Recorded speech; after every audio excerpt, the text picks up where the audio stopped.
नमस्कार। जैसा कि आपको पता है, जन सुराज अभियान के तहत पिछले साल 2 अक्टूबर गांधी विद्यार्थी आश्रम से पद यात्रा हम लोगों ने शुरू की है। उसके करीब 180 दिन हो गए हैं और इन पिछले 180 दिनों में पश्चिम चंपारण से चल के पूर्वी चंपारण, शिवहर, गोपालगंज, सिवान होते हुए हम लोग छपरा में हैं। आज आपके इस जिले के इस प्रखंड में आपसे मुलाकात हो रही है। मैं संक्षिप्त में अपनी बात, अभी तक का जो अनुभव रहा है वो साझा करूंगा, फिर उसके बाद आप प्रश्न कर सकते हैं। अभी तक जो कुछ भी हम लोगों ने देखा पिछले 180 दिनों में, उसके मुताबिक ये बहुत विश्वास से कहा जा सकता है कि बिहार में बेरोजगारी और पलायन लोगों की नज़र में सबसे बड़ी समस्या है। और बेरोजगारी और पलायन सबसे बड़ी समस्या है, ये जानने समझने के लिए आपको बिहार के गाँव में पैदल चलने की ज़रूरत नहीं, ये तो सबको मालूम है। लेकिन जब आप पैदल, जो हम लोगों ने पिछले 180 दिन में जो यात्रा पूरी की है, तो उसके दौरान इस समस्या के विकरालता का, इसके सामाजिक पहलुओं की जो समझ है वो ज़रूर बेहतर हुई। सबसे बड़ी बात तो ये है कि बिहार में शायद ही कोई ऐसा परिवार है जिसको पलायन की पीड़ा न सहनी पड़ी। कई बार जब हम लोग पलायन की बात करते हैं तो हम लोग को ऐसा लगता है कि ये गरीबों की समस्या है। ऐसी बात नहीं है। जो गरीब व्यक्ति हैं, जिनके बच्चे यहाँ सरकारी स्कूलों में पढ़ते हैं और पढ़ लिख नहीं पा रहे हैं, वो बड़े होकर मजदूरी करने जा रहे हैं, पलायन मजदूरी के लिए कर रहे हैं। उसके साथ साथ जो मध्यम वर्गीय परिवार है, उनके लिए भी बेरोजगारी उतना ही बड़ा मुद्दा है। बहुत अच्छे परिवार, आर्थिक रूप से समृद्ध परिवारों में भी बच्चों के नौकरी जो है, रोजगार है, वो बहुत बड़ी समस्या है। और उनके लिए पलायन इस नज़रिए से समस्या है कि उनके बच्चों को अगर पढ़ना है तो उनको भी अपना घर परिवार छोड़कर बाहर ही जाकर पढ़ना है। और अगर उनमें से कुछ लोगों को नौकरी मिल भी गई तो भी वो नौकरी बिहार में नहीं लग सकती है। तो परिवार का एक यूनिट के तौर पे जो कॉन्सेप्ट है, माता पिता, माँ बाप, पति पत्नी, बाल बच्चे एक साथ रह रहे हों, ऐसा आपको बहुत रेयर दिखेगा बिहार में। जब गाँव में हम लोग चल रहे हैं, शायद ही कोई ऐसा परिवार है जिसमें परिवार के तौर पर लोग साथ में रह रहे हैं। या तो बच्चे बाहर रह रहे हैं, या बूढ़े लोग इलाज के लिए बाहर रह रहे हैं, या जो जवान लोग हैं जो बाहर गए हुए हैं, वो साल में 1 महीने 2 महीने के लिए घर आते हैं, बाकी टाइम उनको बाहर ही रहना है। गांव में 40 से 50% जो युवा है वो किसी न किसी वजह से, या तो पढ़ाई के लिए या कमाई के लिए बाहर ही रह रहा है। ये आज के बिहार की सच्चाई है। दूसरी जो सबसे बड़ी समस्या है वो स्वाभाविक तौर पर यहाँ कृषि प्रधान राज्य है, तो कृषि को लेकर आपको बहुत बड़ी संख्या में लोग मिलते हैं, अपनी बात साझा करते हैं। तो बिहार में किसानों की जो बदहाली है, चलते फिरते लोग बताते हैं कि पहले के ज़माने में जब लोग खेती करने वाले जो लोग थे, वो 2-4-5 बरस खेती करते थे, पेट वोट काटते थे, सतुआ खाते थे, किसी तरह पैसे बचाकर 1-2 कट्ठा ज़मीन खरीदते थे।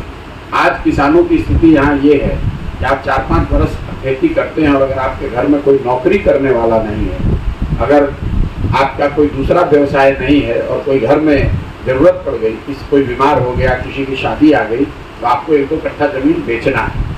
किसानों की ये जो बदहाली है, उसकी मूल वजह जो 3 स्ट्रक्चरल जो इशूज़ है उसको आप समझिए। पहला तो बिहार में आज़ादी के बाद बिहार शायद एकमात्र ऐसा राज्य है देश में जहाँ भूमि सुधार को लेकर कोई भी ईमानदार प्रयास नहीं किया गया है।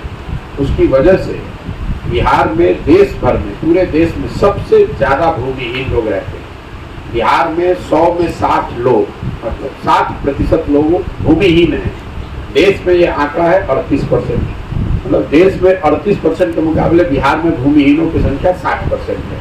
और जो 40% लोग हैं जिनके पास ज़मीन है, उनकी लैंड होल्डिंग जो है, ज़मीन की जो मालिकाना हक है, वो 2 बीघे से कम है। 40 में 35 लोगों के पास। तो जो 35 लोग खेती कर भी रहे हैं, जिनके पास ज़मीन है भी, वो ज़मीन इतनी छोटी है और खेती इतनी पारंपरिक है कि वो खेत में वही उपजा पा रहे हैं जिससे उनके बाल बच्चों का पेट भर जाए। बाकी उससे कमाई, खेती उनके लिए आमदनी और कमाई का जरिया नहीं है। तो आप एक शब्द में, ऐसे एक लाइन में समझ लीजिए कि बिहार में खेती करने वाले 100 में 5 लोगों को अगर आप छोड़ दें जिनके लिए खेती आमदनी का जरिया है, तो बाकी लोगों के लिए खेती जो है वो खाने का जरिया है, कमाने का जरिया नहीं है। या तो वो खेत में फसल उपजाकर अपने बच्चों का पेट भर रहे हैं, या फिर खेत में मजदूरी करके कुछ आमदनी कर रहे हैं। लेकिन खेती करके, विशुद्ध किसानी करके आमदनी करने वालों की संख्या बहुत कम है। ये पहली बड़ी समस्या है, जमीन से जुड़ी है। दूसरी जो खेती को लेकर समस्या है वो जल प्रबंधन में जो कुव्यवस्था है। बिहार में 50% जो खेती योग्य जमीन है उस पर बाढ़ वहां आता है या बाढ़ आ सकता है, बाढ़ प्रभावित है। जो बाकी 50% जमीन बच गया उसमें करीब 12 से 15% अलग अलग लोगों का अनुमान है वो जल जमाव और जल नदियों के कटाव से प्रभावित है। बच गई जमीन 30-35%। ये जो जमीन है इसमें भी सिंचित भूमि की जो संख्या है, जहाँ एश्योर्ड इरिगेशन है, वो पिछले 10 बरस में करीब 11% से कम हो गई है। मतलब आज से 10 बरस पहले अगर 100 एकड़ में नहरों से या नलकूपों के माध्यम से सिंचाई की सुविधा थी तो वो भी अब जल रख रखाव के अभाव में घट के 89 एकड़ ही रह गई है। तो ये भूमि सुधार का लागू न होना, दूसरा जल प्रबंधन की दिशा में कोई एक बेहतर प्रयास न होना, और तीसरी इन दोनों के बाद जो सबसे बड़ी समस्या है वो है किसानों को उनके फसलों का दाम ना मिल पाना। बिहार में पिछले 10 साल में 13% धान और 1% गेहूं ही समर्थन मूल्य पर खरीदा गया है।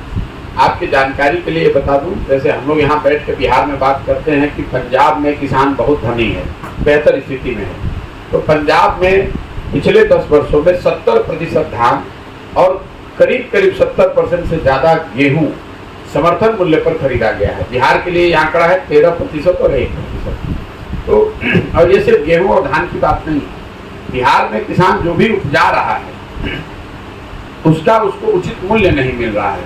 एक आर्थिक जो स्टडी का अनुमान है कि बिहार में किसानों के फसलों के सही दाम न मिल पाने की वजह से हर साल करीब 20 से 25 हजार करोड़ रुपए का नुकसान किसानों को हो रहा है।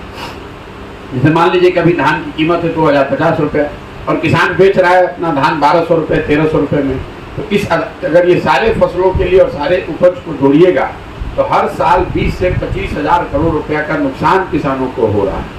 ये जो 3 बड़ी समस्या है, भूमि सुधार का लागू न होना, जल प्रबंधन की व्यवस्था नहीं होना और फसलों के दाम नहीं मिल पाना, यही वजह है कि बिहार में खेती किसानी करने वाले लोगों की स्थिति बदहाल बनी हुई है।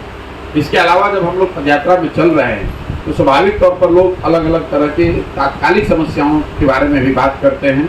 उसमें सबसे बड़ी जो समस्या अभी पिछले कुछ महीनों से बिहार में है वो है यूरिया की कालाबाजारी, जिसमें 277 रुपये का यूरिया 800, 900, 600 रुपये में लोगों ने खरीदा है।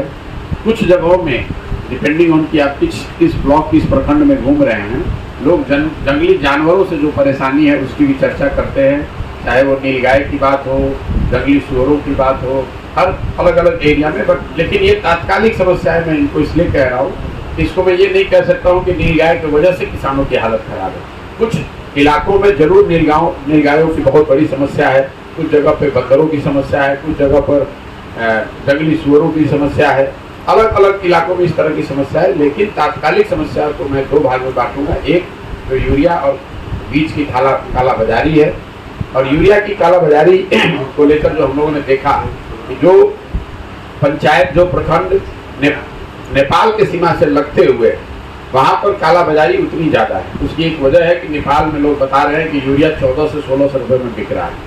तो यहाँ से सबसे आसान तरीका है, बिहार के लिए जो यूरिया आया है उसको नेपाल की ओर पार कीजिए और पैसे कमा लीजिए। इसी वजह से एक वजह वो है यूरिया की किल्लत का। दूसरी वजह यह है कि यूरिया का बड़े पैमाने पर गैर कानूनी अवैध शराब बनाने में भी प्रयोग हो रहा है। इन दोनों वजहों से लोगों को यूरिया मिल नहीं रही है। तीसरी जो सबसे बड़ी समस्या हम लोगों ने रोजगार पलायन के बाद कृषि और इसके बाद सबसे बड़ी समस्या है बिहार में शिक्षा व्यवस्था का ध्वस्त हो जाना। ये बात भी करीब हर व्यक्ति मान रहा है बिहार में कि पिछले 5-7 सालों में शिक्षा व्यवस्था बिहार में बहुत सुदृढ़ कभी नहीं थी, लेकिन थोड़ी बहुत भी जो कुछ भी थोड़ा बहुत था वो भी पिछले 5-6 सालों में पूरी तरीके से ध्वस्त हो गया है।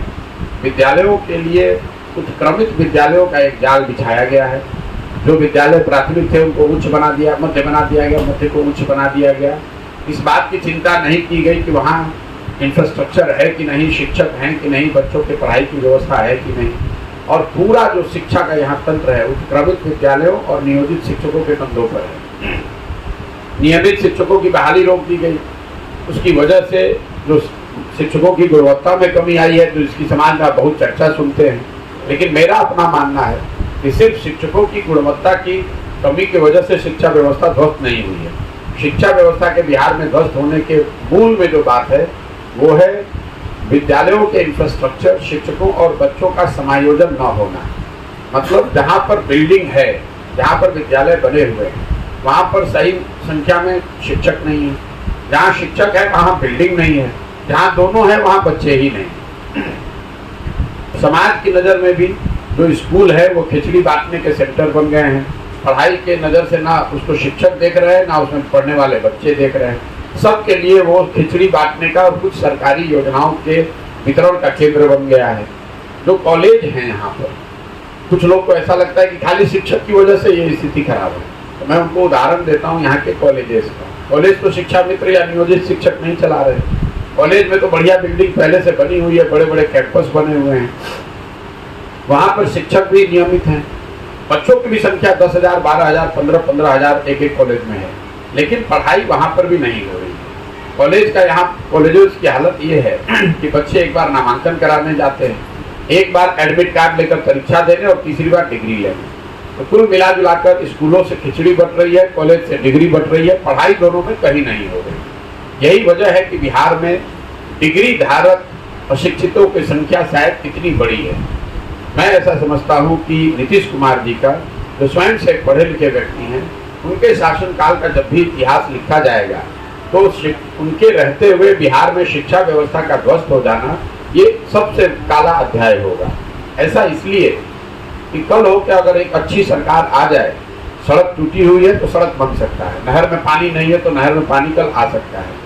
लेकिन जो 2 पीढ़ियां इस ध्वस्त शिक्षा व्यवस्था से पढ़ के निकल गई, अब जीवन भर एक अच्छी सरकार आ भी जाए, अच्छी शिक्षा व्यवस्था बन भी जाए, तो भी उनको जीवन भर अपने पूरे समाज में शिक्षित वर्ग के पीछे ही चलना पड़ेगा। ये 3 समस्याओं के साथ साथ मैं केंद्र सरकार की 4 योजनाओं के बारे में आपको बात करूंगा।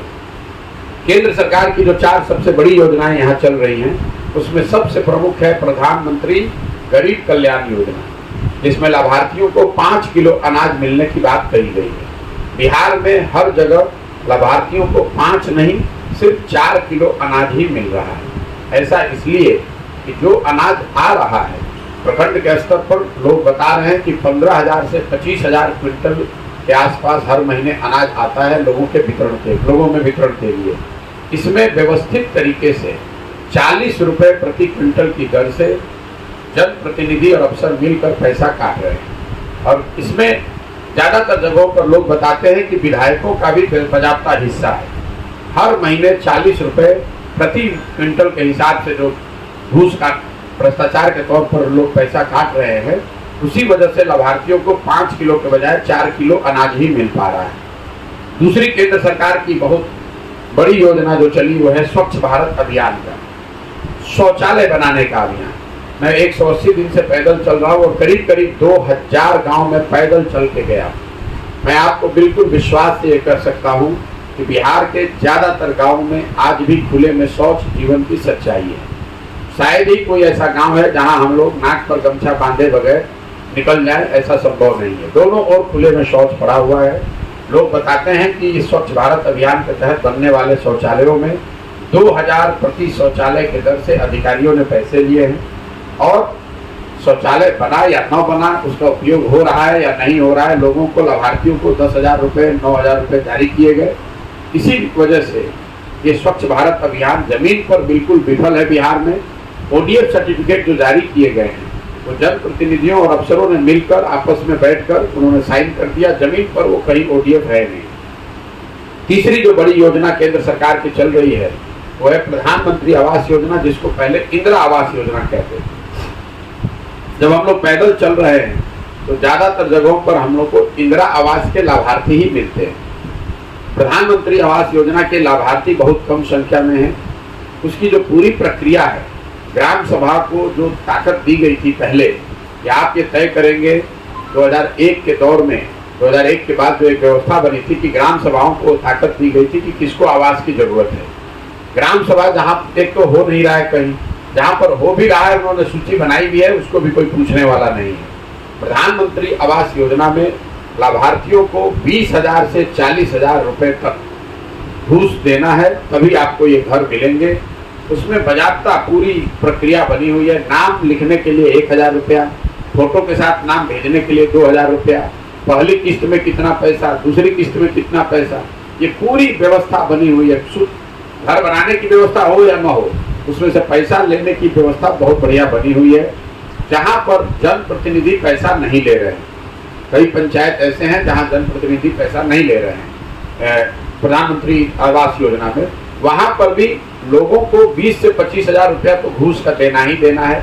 जहाँ जनप्रतिनिधि पैसा ले रहे हैं वहाँ 30 से 40,000 रुपये तक लोगों को देना पड़ रहा है। तो 1,40,000 के एवज में आपको 1 लाख से 1,10,000, 1,15,000 रुपया ही मिल पा रहा है। चौथी जो बड़ी योजना है जिसने मुझे बहुत आश्चर्यचकित किया है, वो है मनरेगा का जमीन पर न होना। केंद्र सरकार हजारों करोड़ रुपए की ये योजना, मेरा अपना अनुमान था कि जब मैं बिहार में जाऊंगा तो मुझे मनरेगा के सक्रिय काम बहुत जमीन पर देखने को मिलेंगे, क्योंकि यहाँ गरीबी बहुत है, लोग भूमिहीन हैं, लोगों की बेरोजगारी है, मजदूरी के लिए लोग देश भर में पलायन करते हैं। अभी तक 180 दिन में मुझे मनरेगा का कोई सक्रिय काम दिखा ही नहीं। लोग रास्ते चलते ये दिखाते हैं कि ये पेड़ मनरेगा के तहत लगाया गया है, कुछ लोग बताते हैं कि ये आंगनवाड़ी सेंटर बनाया गया है या ये मिट्टी भरवाई गई है, लेकिन सक्रिय कार्य से मेरा मतलब है जहां मैं चलते हुए ये देख सकूं कि ये 10-20 मजदूर या लोग लगे हुए हैं, मनरेगा के अंतर्गत ये काम हो रहा है। ये आंकड़ों में भी आपको दिखेगा।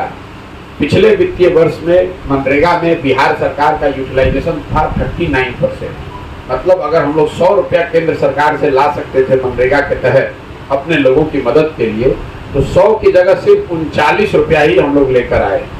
61 रुपया, 61 रुपये तो हम लोग लेकर ही नहीं आए। और जो 39 रुपया मनरेगा में आया उसमें पीसी का दर है 40%। सारे योजनाओं में, केंद्र और राज्य की योजनाओं में सबसे ज्यादा पीसी का दर लोग मनरेगा में बताते हैं, जिसमें 40 से 50% पैसा काटा जा रहा है। तो ये 4 केंद्र सरकार की बड़ी योजनाओं की वस्तु स्थिति है। अब जो राज्य सरकार की योजनाएं चल रही है, मैं उसको संक्षिप्त में वो बता देता हूँ। राज्य सरकार की ज्यादातर जो विकास की योजना है वो 7 निश्चय के अंतर्गत लोग नीचे जानते हैं। 7 निश्चय की जो सबसे बड़ी योजनाएं थी उसमें पहला था बेरोजगार युवाओं को भत्ता। 18 से 35 साल के हर बेरोजगार बिहार के युवा को हर महीने 1,000 रुपए की सहायता मिलनी चाहिए। इस योजना को न शुरू किया गया न कहीं लागू किया गया। अभी तक मुझे इसका कोई लाभार्थी मिला नहीं। पत्रकार बंधु भी इस पर कोई सवाल नहीं करते। दूसरी एक बड़ी योजना थी स्टूडेंट क्रेडिट कार्ड की, जिसमें यह अनुमान लगाया गया था कि 12वीं से आगे की पढ़ाई के लिए, क्योंकि बहुत गरीबी की वजह से बहुत सारे बच्चे, परिवार उनकी इस स्थिति में नहीं होते हैं कि बच्चों को पढ़ा सके, इसलिए स्टूडेंट क्रेडिट कार्ड की परिकल्पना की गई थी। उस समय का अनुमान था कि बिहार में कोई 1-1.25 करोड़ बच्चों को इसका लाभ मिलेगा। आज जो सरकारी आंकड़े हैं वो भी बता रहे हैं कि पिछले 8 वर्षों में 10 लाख से कम लोगों को इसका लाभ मिला है। जब हम लोग गाँव में चल रहे हैं तो इक्का दुक्का ही कोई स्टूडेंट क्रेडिट कार्ड का लाभार्थी मिलता है। ज्यादातर लोग मानकर चल रहे हैं कि स्टूडेंट क्रेडिट कार्ड योजना को भी ठंडे बस्ते में डाल दिया गया है। तो वो योजनाएं जिसकी चर्चा खूब होती है और आप लोग भी बात करते हैं 7 निश्चय के अंतर्गत, वो है हर घर नल के जल की योजना और नालियों और गलियों के पक्कीकरण की बात। नल जल योजना में सरकार का दावा है, जो उनके वेबसाइट पे इंफॉर्मेशन है, उनका दावा है कि 70% नल जल योजना चल रही है। मैं समझता हूं कि 70% नल जल योजना चल नहीं रही है, बंद पड़ी हुई है। कुछ जिलों में जैसे पश्चिम चंपारण में, शिवहर में तो करीब 90% नल जल योजना काम नहीं कर रही है। लेकिन पूर्वी चंपारण, गोपालगंज, सिवान और छपरा में मेरा अनुभव है कि 10 में 7 योजना नहीं चल रही है, 3 या 4 चल रही है। नल जल योजना बनाने में जो तकनीकी परेशानी है, भ्रष्टाचार हुआ है, वो तो अलग बात है। लेकिन जो एक सबसे बड़ी समस्या मुझे जमीन पर दिखी वो है इन योजनाओं के जमीनों का मालिकाना हक। क्योंकि जब योजना बनाई गई है तो जो वार्ड सदस्य उस समय जीता हुआ था, ज्यादातर जगहों पर उन्होंने अपने या अपने रिश्तेदारों के जमीन पर ये योजना बनवा दी। अब जब वो वार्ड सदस्य हार गया है तो अब वो हर जुगत लगा रहा है कि किसी भी तरीके से योजना चलने ना पाए। कई जगहों पर लोगों से जमीन इसलिए लिया गया है कि लोगों को बताया गया या उनकी समझ में आया कि हमारे जमीन में अगर ये योजना चलने लगेगी तो हमारे घर में किसी को सरकारी नौकरी मिल जाएगी। अब स्वाभाविक तौर पर नौकरी मिली नहीं है तो वो लोग अब उस योजना को चलने नहीं दे रहे हैं। मुझे कम से कम 20 जगहों पर ऐसे भी नल जल योजना मिले जहाँ पर लोगों ने इसमें बाकायदा ताला चाबी लगा दिया है और वो शादी उदी में जिनको पानी की जरूरत होती है वो नल जल योजना का पंप चलाकर पानी का व्यापार कर रहे हैं। ये हालत है अभी नल जल योजना की जमीन पर।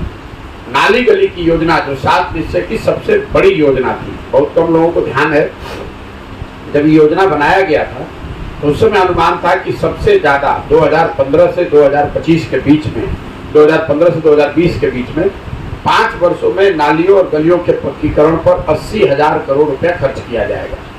उस समय की सोच ये थी कि हर घर के से जो पानी निकलता है उन नालियों का पक्कीकरण किया जाएगा। इन नालियों को एक बड़े नाले से गांव में जोड़कर पानी के निस्तारण की व्यवस्था की जाएगी। ये नाले खुले न रहें इसलिए सारे गलियों का पक्कीकरण किया जाएगा। जैसी व्यवस्था ड्रेनेज की आप सीवेज सिस्टम या ड्रेनेज की शहरों में देखते हैं, ऐसी व्यवस्था की परिकल्पना की गई थी। गांव में जो हम लोग देख रहे हैं, हम लोगों ने ये पाया कि घरों के नालियों के पक्कीकरण की तो कहीं कोई बात ही नहीं। रोड के किनारे कुछ बड़े बेतरतीब तरीके से बनाए हुए नाले जरूर दिखते हैं।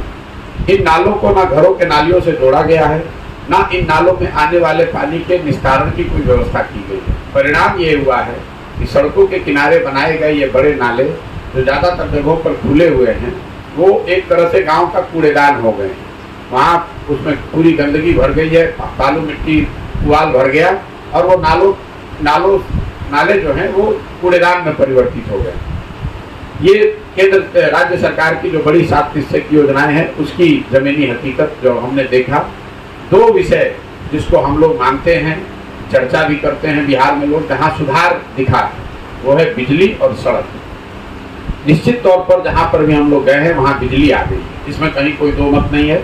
अभी तक जहाँ पर भी मैं गया हूँ बिजली हर जगह दिखी है। लेकिन बिजली के आने के साथ साथ समाज के स्तर पर लोग ये भी बता रहे हैं कि बढ़े हुए और गलत बिल का आना एक बहुत बड़ी परेशानी का कारण है। ज़्यादातर लोग ये शिकायत कर रहे हैं कि बिजली का जो बिल है वो बहुत ज़्यादा आ रहा है या गलत आ रहा है। मुझे रास्ते चलते हुए 2000 से 1.25 लाख रुपए तक का बिल लोगों ने दिखाया है। हर गांव में 20, 30, 40, 50 लोग ऐसे हैं जो बिजली बिल के गलत होने के कारण लोग अदालतों के चक्कर लगा रहे हैं या उनका कनेक्शन काट दिया गया है तो कटिया फंसाकर बिजली जला रहे हैं। ये आज नहीं तो कल बिहार में एक बड़ी सामाजिक आर्थिक समस्या के तौर पर उभर कर आने वाला है, क्योंकि लोग नीचे बहुत ज़्यादा इसकी वजह से परेशान दिख रहे हैं। दूसरी एक जो बात मैंने बताई जिसमें सुधार दिखा है वो निश्चित तौर पर सड़क। नेशनल और स्टेट हाईवे में सुधार है, ये सबको दिख रहा है, इसमें कहीं कोई दो मत नहीं है। ग्रामीण सड़कों की हालांकि जहाँ तक बात है, वहाँ पर गांव के अंदर की जो सड़क है वो हालत करीब करीब वही है जो लोग बताते हैं लालू जी के ज़माने में थी। लालू जी के जंगल राज के ज़माने में ग्रामीण सड़कों की स्थिति और आज की ग्रामीण सड़कों की स्थिति में बहुत फर्क नहीं है। गांव में जो सड़क बनाए गए हैं या तो 5 साल, 8 साल, 10 साल पहले बनाए गए हैं जो टूट गए हैं, या फिर जो अब नई सड़क बन रही है उसमें भ्रष्टाचार इतना है कि वो बना पिछले साल और आज टूटने लगा है।